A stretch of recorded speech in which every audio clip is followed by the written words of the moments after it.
2006, a year that the 7th generation of game consoles released.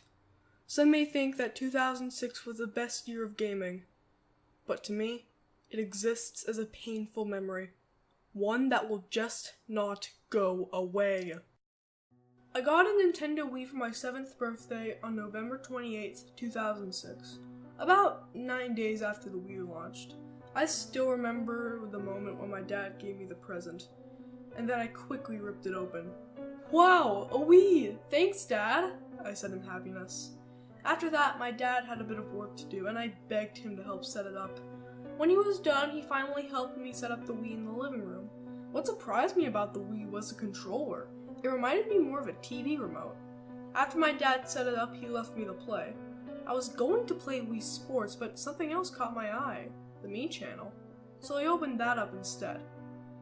But when I got into the Me channel, there was a single Me there. I clicked on him and found out that the Me's name was Veggietales. The name Veggietales didn't make sense to me until I looked more closely into the letters and found that it was backwards for delete. I took a good look at Veggietales. He was bald, with a big smiling mouth, giant eyes, and a small nose. He started to creep me out, so I deleted him. I then decided to make a Me version of me. So I clicked the button to make a new Me and named my Me Kyle, because that was my name, Kyle. But when I went back to the Me Plaza area, Veggietales was back, with the same creepy look, so I deleted him with the first chance I got. I was a little creeped out, but I decided to forget all about it and play Wii Sports. I liked Wii Sports. It was a compilation of 5 sports: tennis, baseball, bowling, golf, and boxing. I decided to play bowling because it was my favorite sport. My Me was in a bowling alley with other Me's, and occasionally I'd see the Me in the lane next to mine do their throw. And I did see it. The Me got a strike and turned around to celebrate. But the Me's face looked exactly like Veggietales, and I assumed it was him. So I quit Wii Sports and went back to the Me channel, but before I could delete Veggietales, a dialogue box appeared saying, "Why are you trying to delete me?" I started getting creeped out, and I spoke out. What do you mean?" I said. I didn't think it would have hurt me, but strangely it did. "Oh, you know what I mean," it said. I then spoke out again. I just don't want you on my Me channel. I'm sorry," I said. And the words changed again. "Oh, really? Me's have feelings too, you know. How would you feel if I deleted you?" it said. And that's when I realized I was talking to Veggietales. The dialogue box disappeared and it revealed the scariest picture I've ever seen. It was a picture of Veggietales' face, with the same creepy features, but more gruesome. His eyes were replaced with gaping holes with blood pouring down. I was so scared that I clicked the home button and ran to my dad. He was on the phone, so I waited for him to finish. "Dad, there's something wrong with my Wii," I said in a scared voice. I led my dad to the living room and I turned off the home menu, and surprisingly, it looked normal. My dad said I was probably just playing too much and that I should take a break. So I did. I pressed the home menu button again and took a 15-minute break. But when I came back to the Wii and turned off the home menu, an animation played of my Me being deleted. And then a dialogue box appeared saying, "Goodbye, Kyle." And then the Me channel automatically turned off and went back to the home menu. I tried to get back into the Me channel, but every time I did, a dialogue box appeared saying, "We deleted you." And it would take me back to the Wii menu. And I soon realized that Veggietales had somehow deleted me in a way that I couldn't make any more Me's. So that meant, no matter what game I played, I always had to play as Veggietales. December 5th, 2006. I was sitting in my bedroom. I was bored, and yet still in shock after what happened a week ago with Veggietales. Christmas was coming, and I was tired of playing as Veggietales in all the games I played. I actually managed to find out about the guest players, but whenever I tried to play as them, they would just reload as Edeled. I asked my dad for a new Wii so I can start over, but obviously he doesn't really believe me about the whole Edeled fiasco. I heard the doorbell ring. I ran to the window and saw my best friend Nathan waiting outside the door. I ran to the door and let him in. "Hey Kyle," he said happily. "Hey," I replied. We talked for a bit as we went upstairs, and just as I thought, he found the Wii. "Dude, you have a Wii?" he said with excitement. "Why didn't you tell me?" he continued. Before I could explain, he grabbed a Wii remote and said, "Whatever, it's fine, dude. Let's play," as he gave me a Wii remote. I turned the Wii on. I took a glance at Nathan's face. He was excited. The Wii menu came on screen and I became nervous when he pointed the Wii remote to the Me channel. "Hey Kyle, is that the Me channel? I heard it's really cool," he asked. Yeah, it's really cool," I stuttered.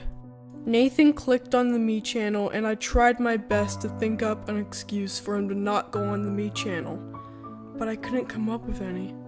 Nathan pressed start. I was expecting the dialogue box saying, "We deleted you" to appear, but to my surprise, it actually let us into the Me channel.